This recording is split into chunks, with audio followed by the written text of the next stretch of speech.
សួរអ្នកទាំងអស់គ្នាជាពិសេសនិស្សិតនិងបងប្អូនដែលកំពុងតែបន្តការសិក្សាហើយនិងអ្នកដែលមានបំណងចង់សេអត្ថបទស្រាវជ្រាវទាំងឡាយ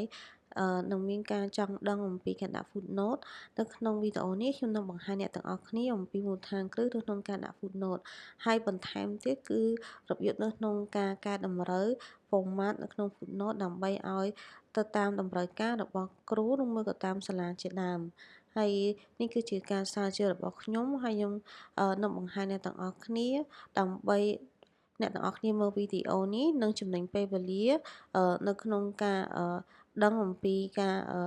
កែតម្រូវមកក៏ adjust footnote នោះចាដូចបង្ហាញនៅក្នុងអត្ថបទនេះអញ្ចឹងគឺនិយាយអំពីដែលយើងដាក់ intake citation ដូចនៅក្នុងបង្ហាញក្នុងវីដេអូមុនរបស់ខ្ញុំអញ្ចឹងករណីនេះគឺយើងមានជំរើសមួយទៀតគឺយើងអាចដាក់ជា footnote គឺយើងចូល references បន្ទាប់មកចូលយក insert footnote ហើយយើងអាចទៅ save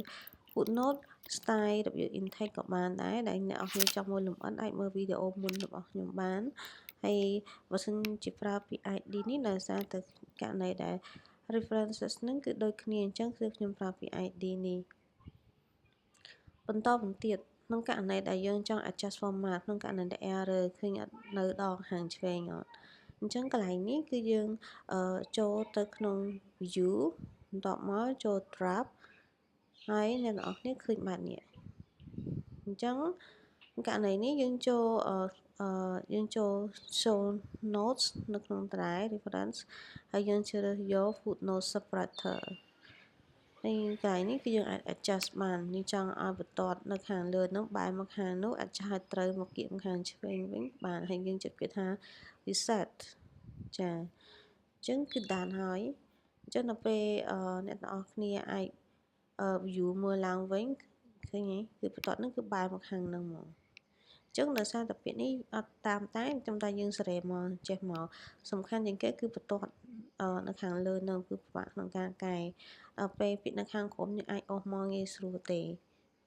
ចានេះគ្រាន់តែខ្ញុំធ្វើជាឧទាហរណ៍បង្ហាញអ្នកនរគ្នាមើលអញ្ចឹងណាចា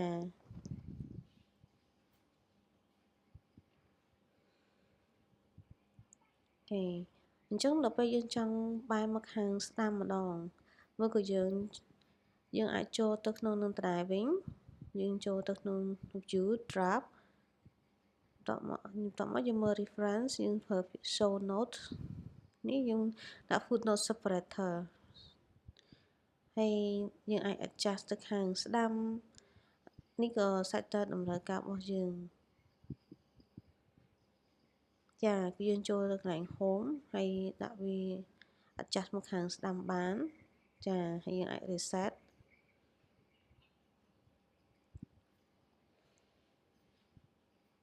យើងអាចចូល view print layout ចាអញ្ចឹងគឺបន្ទាត់នៅខាងស្ដាំចឹងអ្នកនរគ្នាអាចអូសអត្ថបទហ្នឹងintake citation មួយ citation មួយនេះចូលទៅខាងស្ដាំបាន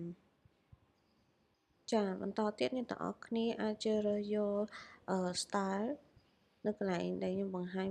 នេះហើយអ្នកទាំងអស់គ្នាអាចចូលទៅក្នុង file យក style យកពាក្យ style ក៏បានតែអ្នកនរគ្នាចង់ជ្រើសរើសឲ្យបែរទៅខាងណាទាំងអស់តែម្ដងគឺងាយស្រួលអ្នកនរគ្នាពេលដែលវាយមកគឺពាក្យហ្នឹងគឺនៅខាងឧទាហរណ៍នៅខាងស្ដាំជាដើម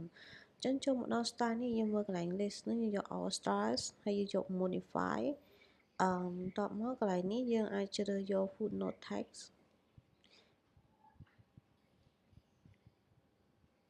ចាកន្លែងនេះ footnote text ដែរហើយកន្លែង formatting នេះគឺយើងអាចដាក់យើងជ្រើសរើសដល់ខ្លួនឯងបានឧទាហរណ៍ដូចជាបែរមកខាងស្ដាំវិញហើយយើងអាចជ្រើសរើស font អក្សរយើងអាចជ្រើសរើសយកចង់ឲ្យមានទំហំប្រមាណ thread មួយក៏ជាដើមទំហំ9 10អីបានក្នុងនេះយើងចុចapply all មកចាប៉ុណ្ណឹងគឺយើងឃើញអក្សរទាំងអស់នោះពេលដែលយើងដាក់ reference និងដាក់ footnote នេះគឺបែរមកខាងស្ដាំដោយអូតូតែម្ដង ចានេះឧទាហរណ៍ខ្ញុំកំពុងបង្ហាញអញ្ចឹងគឺយើងចុចទៅដាក់ insert footnote គឺចេញមកខាងនេះខាងស្ដាំដៃតែម្ដងដើម្បីជាការងាយស្រួលនេះគឺជាការបង្ហាញសង្ខេបនៃការ footnote ដែលខ្ញុំបង្ហាញអ្នកទាំងអស់គ្នាអំបញ្ញមិញនេះបន្ទាប់ពីមើលវីដេអូនេះហើយខ្ញុំសង្ឃឹមថាអ្នកទាំងអស់គ្នាអាចនឹងយល់អំពីការដាក់ footnote ជាពិសេសនោះគឺនៅពេលដែលកែតម្រូវ footnote ដោយសារតែពេលយើងធ្វើអត្ថបទគឺមានច្រើនទំព័រអញ្ចឹងទៅទើបពេលខ្លះអាចនឹង error ដូចជាបទពិសោធន៍ដែលខ្ញុំជួបផ្ទាល់ជាដើមដូច្នេះហើយពេលដែលយើងឃើញមើលឡើងសារឡើងវិញយើងអាចដោះស្រាយបញ្ហានេះបានដោយ adjust footnote យើង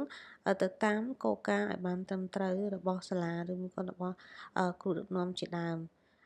អ្នកទាំងអស់គ្នាគិតថាវីដេអូនេះមានប្រយោជន៍